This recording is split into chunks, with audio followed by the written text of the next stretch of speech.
¿Cómo están, amigos? Soy Eduardo Alexander Cárdenas Pérez de Matemática Empírica. Estamos con el último video de la tabla de cuerdas de Ptolomeo. Ya sabemos, o sea, en los videos anteriores, que Ptolomeo llegó a una definición de encontrar la tabla completa para 1,5 grados, 1,5 grados. Pero él quería llegar más allá, él quería encontrar para medio grado del análisis. Bueno, hay dos cosas que no hemos dicho. Pues resulta que con base en lo que él conocía en esa época, si se hubiera podido hacer la trisección del ángulo, o sea, dividir un ángulo en tres partes iguales, pues podría haber encontrado la cuerda de medio ángulo, pero eso no fue posible. Por lo tanto, pues no era posible porque no se podía hacer. Por lo tanto, tuvo que buscar otra alternativa y ya no utilizar su teorema. Ya quedó descartado esta figura y el teorema que siempre he puesto acá, y ya él recurrió a un sistema de aproximaciones. Este sistema de aproximaciones se llama la desigualdad de Aristarco, y quiero hablar que Aristarco vivió en la ciudad de Samos entre el 310 y el 230 antes de Cristo. Bueno, un dato curioso es que Aristarco de Samos fue el primer ser humano que habló o del que se conoce que habló de la teoría heliocentrista, de que el Sol estaba en el centro y no la Tierra, y sobre lo cual, como siempre, le generó muchos problemas en su época. Bueno, de él se conoce muy poco, pero su obra se ha transmitido, pasó por Arquímedes, por Euclides y todos los sabios de la época, y quedó registrado este trabajo, su desigualdad. Ptolomeo la tomó y la utilizó para hacer sus aproximaciones. Realmente, en términos modernos, la desigualdad es que el seno del ángulo alfa sobre el seno del ángulo beta es menor a dividir los dos ángulos, y también pues este análisis hace una aproximación a ángulos pequeños. Si yo despejo y mando la B a la izquierda y el seno de B a la derecha, quedaría que B por seno de alfa es menor a alfa por seno de beta.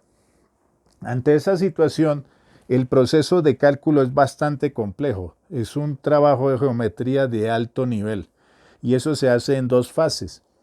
Pero lo que puedo resumirles a ustedes es que él hizo dos análisis de aproximación. Primero relacionó el ángulo de 1 grado, que era su objetivo, lo relacionó con un ángulo mayor que él. ¿Cuál era? Pues el ángulo que hallamos con la fórmula del ángulo medio, que era 1,5 grados. Él relacionó la cuerda de 1 grado con la cuerda de 1,5 grados y obtuvo esto, que 2/3 de la cuerda de 1,5 grados era menor a la cuerda de 1 grado. Haciendo los cálculos, porque la cuerda de 1,5 grados ya era conocida, él obtuvo que era 2 minutos, 1 grado, 2 minutos y 50 segundos hexagesimales. Era en ese caso la cuerda era mayor a ese valor. La cuerda era mayor a 1 grado, 2 minutos 50 segundos. Ese fue el análisis que lo hizo con un ángulo mayor a 1. Ahora lo hizo con un ángulo menor a 1, y aquí es donde aparece la importancia del ángulo de 3/4, que pues hasta ahora alguien podría haber preguntado, pero si ha trabajado de a medios, ¿para qué les servía haber hallado el de 3/4? Pues para esta aproximación. El ángulo de 3/4 es el ángulo más pequeño y menor a 1 grado que él tenía. Entonces, ¿qué hizo? Pues ahora comparó 1 grado con 3/4. Obtuvo esta relación, que la cuerda de 1 grado era menor a los 4/3 de la cuerda de 3/4. Como la cuerda de 3/4 ya era conocida, hizo el cálculo y se obtuvo 1 grado, 2 minutos y 50 segundos. Y entonces tenemos una cosa que hay que analizar. La cuerda de 1 grado es mayor a 1,250, pero la cuerda de 1 grado a la vez es menor que 1,250. ¿Cómo puede ser, hizo Ptolomeo el análisis, que un valor sea menor y mayor a la vez? Pues esto se intuía porque, como él lo aproxima hasta la cifra de los segundos, pues si hubiera hecho las aproximaciones daban unos números con decimales que eran diferentes. Pero lo que está demostrándose es que 1,250 es el valor que se acerca más a hacer la cuerda de 1 grado. Y con ese valor fue que él trabajó. Lo que quiero decir es que la diferencia entre un valor que sea mayor a la cuerda de 1 y un valor que sea menor a la cuerda de 1, pues era un número con más decimales. Por lo tanto, él pudo tranquilamente tomar a 1 grado, 2 minutos y 50 segundos de arco, de ángulo, lo tomó como el valor de la cuerda. Y aquí tenemos, entonces la cuerda de 1 grado es 1 grado, 2 minutos, 50 segundos. Y con la fórmula del ángulo medio, que ya la tenía, pues calculó la cuerda de medio grado, que es 0 grados, 31 minutos, 25 segundos sexagesimales. Con ese medio grado este valor se volvió importantísimo, que era el fundamento que él quería. Con este medio grado, pues él empezó a usar las fórmulas de la suma de dos ángulos o de la resta de dos ángulos para irles quitando de a medio grado o sumándole de medios grados a los que ya conocían, y obtuvo una tabla súper completa que constaba desde el ángulo de 3/4, pero ese era el único, digamos, valor distópico. Pero empezando desde medio grado, empezó a hacer su tabla. Medio grado, 1 grado, 1 grado y medio, 2 grados, 2 grados y medio, 3 grados y así sucesivamente hasta llegar a 180. Ya teniendo esta situación de que tenía los valores de las cuerdas completas para medio grado, desde medio grado hasta 180, también se puso en otra tarea. La tarea que él hizo fue hallar los sexagésimos. Los sexagésimos hizo que esta tabla fuera aún muchísimo más completa y hizo un valor de aproximación. ¿Qué quiero decir con los sexagésimos? Bueno, los sexagésimos es un valor que él encontró que dijo, bueno, medio grado equivale a 30 minutos. Por lo tanto, yo necesito aproximar mis cálculos a cada minuto. ¿Y cómo hace eso? Pues él cogió, obviamente, la diferencia entre dos cuerdas. Por decir algo, si yo inicio en 1 medio, le restó el valor de la cuerda de 1 grado. Y la diferencia, adivinen en cuánto la dividió, en 30. Ese valor dividido en 30 es lo que él tomó como una aproximación para irlo sumando. O sea que si yo quería encontrar la cuerda de medio grado y 1 minuto, le sumaba el sexagésimo. Ya lo voy a explicar mejor.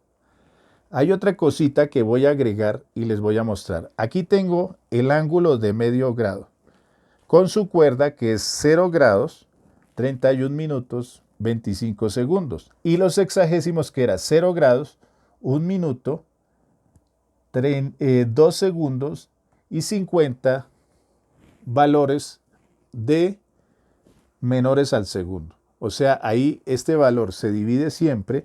Los grados son grados. Los minutos se dividen en 60 porque es un sistema sexagesimal. El siguiente valor, los segundos, se dividen en 3600. Pero una cuarta casilla se dividiría en 60 al cubo. Calculen el número, un número bastante pequeño y eso daría bastantes cifras decimales.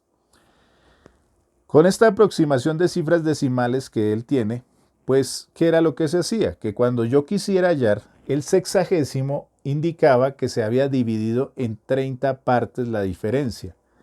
Por eso, si yo quería hallar el ángulo de 1 grado, de medio grado y 1 minuto, pues a este valor le sumaba esta cantidad. Si quería hallar 1 grado y 2 minutos, pues le sumaba 2 veces esta cantidad, este valor. Si quería hallar un medio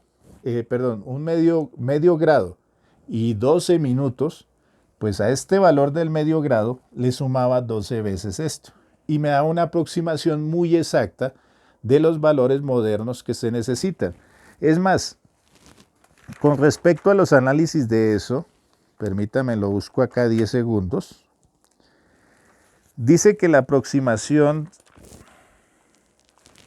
daba valores exactos de 5 a 6 decimales. O sea, con estos cálculos de los sexagésimos se podía hallar con una calculadora moderna y él había logrado en esa época aproximarse hasta 5 o 6 decimales. Una cosa increíble.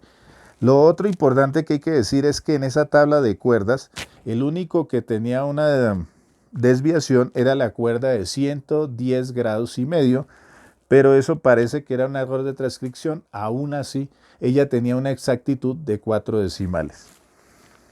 Y bueno, eso es lo que hacía ahí. Pero ¿qué es lo que quiero mostrar aquí arriba?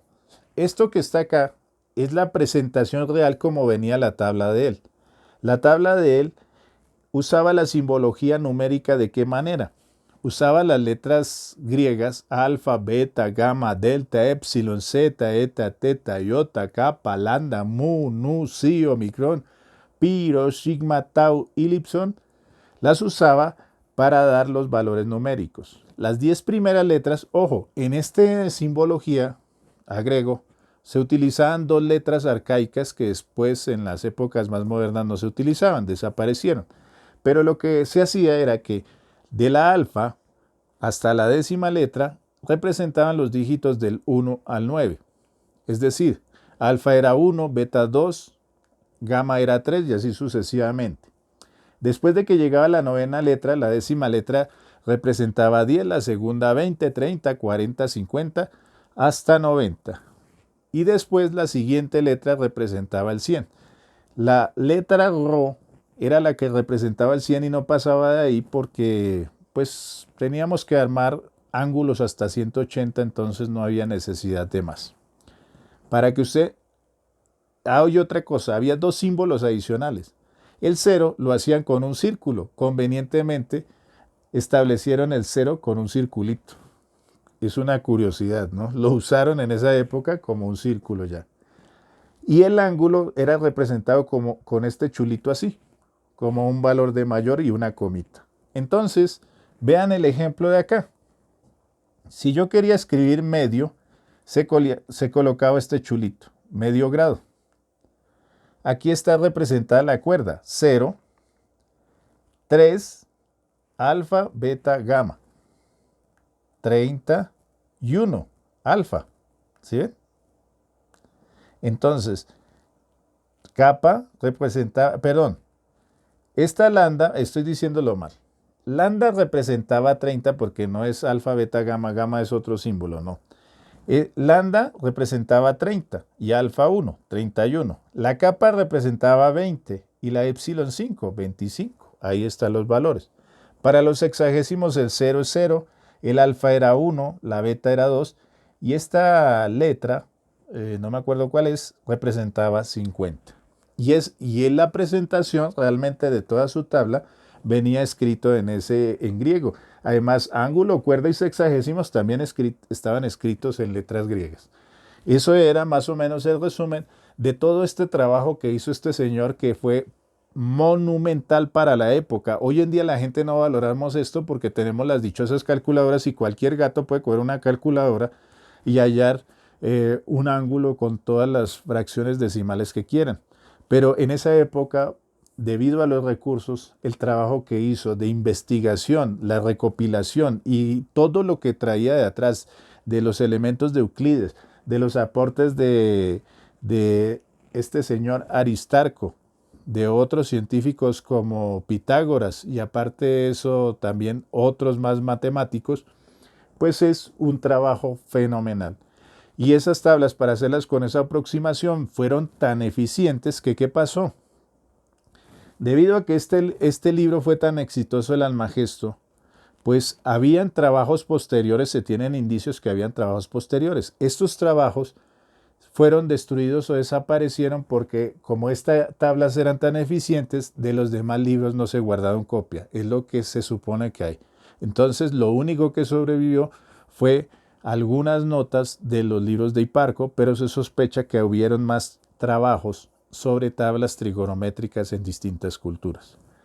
Llega el trabajo de Ptolomeo y duró más o menos 1000 años reinando. Se puede decir que sobre él, pues, ¿qué vino a reemplazarlo o qué vino a mejorarlo? Hay un matemático islámico que se llama Abul Wefa, que realizó un trabajo en el siglo X, que superó por primera vez el trabajo de Ptolomeo. Abul Wefa hizo un trabajo sobre senos y tangentes, y ya la aproximación no era un medio, era a valores más pequeños, que era un cuarto de grado. Y adicionalmente lo organizó en la forma contemporánea que conocemos, es decir, Abul-Wefaq ya cogió estos trabajos y los organizó de una forma que es familiar a nosotros. Por último, en el siglo XVI, George Joaquin Raeticus calculó 10 valores decimales, o sea, 10 décimas le sacó a cada una de las funciones trigonométricas, y a los senos le sacó 5 decimales, o sea, 0,715 decimales.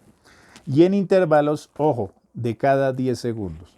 Entonces, aquí estaba calculado al minuto, lo que dije, el sexagésimo era cada minuto, pero con una aproximación a este señor ya Raeticus lo hizo a cada 10 segundos.